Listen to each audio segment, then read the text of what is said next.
ఏడాదిగా ప్రయత్నించిన సంతానం కలగలేదా? Noah IVF లో ఉచితంగా సంప్రదించండి.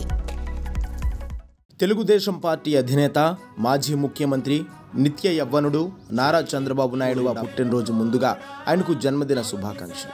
నిజానికి చంద్రబాబు నాయుడు గురించి ఇప్పుడు కొత్తగా చెప్పుకోవాల్సింది ఏదీ లేదు. ఆయన అప్పుడే కాదు, ఇప్పుడు కూడా ముందు చూపున్న నాయకుడు, ఒక విజనరీ. అందుకే చంద్రబాబు అనగానే ఆయన శ్రీకారం చుట్టిన ఆర్థిక, రాజకీయ, సామాజిక సంస్కరణలు, విద్యుత్, IT రంగాలలో, సంక్షేమ అభివృద్ధి రంగాలలో ప్రవేశపెట్టిన విప్లవాత్మక మార్పులు గుర్తుకు వస్తాయి. ఈరోజు హైదరాబాద్ విశ్వనగరంగా వెలుగొందుతుందంటే అందుకు చంద్రబాబు వేసిన పునాదిరాయే కారణం.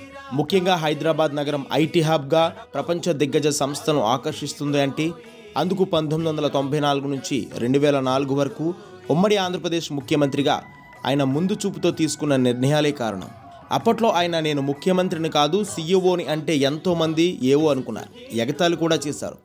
అయితే అప్పట్లో CEOగా ఆయన నాటిన IT విత్తనమే ఈరోజు మహావృక్షమైంది. రాష్ట్ర విభజన తర్వాత తెలంగాణ ఆర్థిక రాష్ట్ర స్వావలంబనకు చంద్రబాబు నాటిన ఆ విత్తనమే అండగా నిలిచింది. అందుకే చంద్రబాబును రాజకీయంగా వ్యతిరేకించే వారెవరైనా IT రంగంలో ఆయన చేసిన కృషిని కాదనరు. చివరకు తెలంగాణ IT శాఖ మంత్రి KTR కూడా రాష్ట్రంలో IT అభివృద్ధికి చంద్రబాబు చేసిన కృషిని కాదనలేమని మెచ్చుకున్న సందర్భాలు ఉన్నాయి. అందుకే చంద్రబాబును రాజకీయంగా వ్యతిరేకించేవారుంటారే కానీ ఆయన చేసి చూపిన అభివృద్ధిని, ఆయన అభివృద్ధి నమూనాను కాదనేవారుండరు. కాదంటే దానికి కొత్త పేర్లు తగిలించుకుని తమవిగా ప్రచారం చేసుకుంటారు. కానీ ఉభయ తెలుగు రాష్ట్రాలలో అటు అభివృద్ధి, ఇటు సంక్షేమం రెండు కళ్ళుగా సమర్థ పాలన అందించిన ముఖ్యమంత్రిగా చంద్రబాబు నాయుడు పేరు చరిత్ర పుటల్లో నిలిచిపోతుంది. ఇందులో మాత్రం ఎవరికీ రెండో అభిప్రాయం లేదు. చంద్రబాబు నాయుడు 73లోకి అడుగుపెడుతున్న సమయంలో ఆయన రాజకీయ జీవితాన్ని ఒకసారి రివైండ్ చేసి చూస్తే 4 పదులు దాటిన సుదీర్ఘ రాజకీయ జీవితంలో ఆయన ఎక్కిన మెట్లు లేవు, చూడని లోతులు లేవు. విద్యార్థి దశలో రాజకీయ అరంగేట్రం చేసిన ఆయన 25 ఏళ్లకే ఎమ్మెల్యే అయ్యారు. 28 ఏళ్లకే చిన్న మంత్రిగా బాధ్యతలు చేపట్టి చరిత్ర సృష్టించారు. అంతేకాదు చంద్రబాబు నాయుడు రాజకీయ ప్రస్థానంలో ఆయన ఒకే ఒక్కడిగా నిలిచిన సందర్భాలు అనేక ఉన్నాయి. ఉమ్మడి ఆంధ్రప్రదేశ్లో ఎందరో ముఖ్యమంత్రులు ఉన్నా అందరికంటే అత్యధిక కాలం 9 ఏళ్ల 9 నెలల 19 రోజుల పాటు ఉమ్మడి ఆంధ్రప్రదేశ్ ముఖ్యమంత్రిగా సేవలందించిన ఒకే ఒక్కడు చంద్రబాబు నాయుడు. అత్యధిక కాలం ప్రతిపక్ష నేతగా కూడా ఉన్నది ఆయనే. అలాగే రాష్ట్ర విభజన అనంతరం అవశేష ఆంధ్రప్రదేశ్లో తొలి ముఖ్యమంత్రిగా చరిత్రలో నిలిచిపోయిన నాయకుడు ఆయనే. ఇలా సుదీర్ఘకాలం విభిన్న బాధ్యతలను సమర్థవంతంగా నిర్వహించిన చంద్రబాబు నాయుడు సమర్థ పాలనకు, ముందు చూపుకు మారుపేరుగా చరిత్రలో నిలిచిపోయారు. నిజానికి చంద్రబాబు నాయుడు మొదటి నుంచి కూడా పరిపాలనకు ఎంతో ప్రాముఖ్యతనిచ్చారో పార్టీ నిర్మాణానికి కూడా అంతే ప్రాముఖ్యత ఇచ్చారు. అందుకే ఒక ప్రాంతీయ పార్టీగా తెలుగుదేశం పార్టీ 40 ఏళ్ల ప్రస్థానం సాగించడమే కాకుండా అందులో 21 ఏళ్ల అధికారంలో 19 ఏళ్లు ప్రధాన ప్రతిపక్షంగా రాష్ట్ర రాజకీయాల్లో కీలక భూమికను పోషించింది.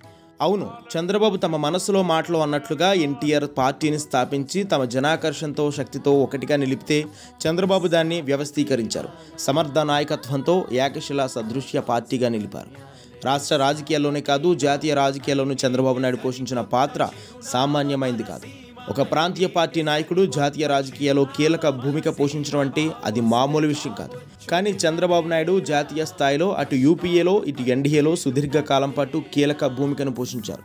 అలా అని చంద్రబాబు తప్పులే చేయలేదంటే అది లేదు. ఆయన రాజకీయ, వ్యక్తిగత జీవితంలో తప్పులు చేశారు. అయితే చేసిన తప్పులను దిద్దుకుంటూ ముందుకు సాగుతున్నారు. తన వయసులో సగం వయసున్న ముఖ్యమంత్రి జగన్మోహన్ రెడ్డితో పోరాటానికి తగ్గేదే లేదంటున్నారు. చివరిగా మాజీ రాష్ట్రపతి అబ్దుల్ కలాం కలలు కనండి, కన్న కలను సాకారం చేసుకోండి అని యువతకు ఉద్బోధించారు. చంద్రబాబు ఆ మాటను అంతకు ముందే నిజం చేశారు. తిరుపతి SV యూనివర్సిటీలో MA చదువుతున్న రోజుల్లోనే ఆయన తన సహచరుల వద్ద నాకు జీవితంలో ఒక ప్రధానమైన లక్ష్యం ఉంది అన్నారు. ఆ లక్ష్యం సరిగ్గా 20 ఏళ్ల తర్వాత నెరవేరింది. ఆయన ముఖ్యమంత్రి అయ్యారు. అందుకే కావచ్చేమో కలాంను రాష్ట్రపతి అభ్యర్థిగా అప్పటి వాజ్పేయి ప్రభుత్వం ముందుంచారు. అందరినీ ఒప్పించి APJ అబ్దుల్ కలాంను రాష్ట్రపతి చేయడంలో కీలక భూమికను పోషించారు.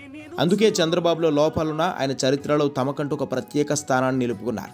రాజకీయాల్లో ఎత్తు పల్లాలు సహజం, కానీ ఒడిదుడుకులను సమానంగా స్వీకరించి ముందుకు సాగేవారే నిజమైన చరిత్ర పురుషులు. సమకాలీన రాజకీయ నేతలతో అలాంటి ఒకే ఒక్కడు చంద్రబాబు నాయుడు.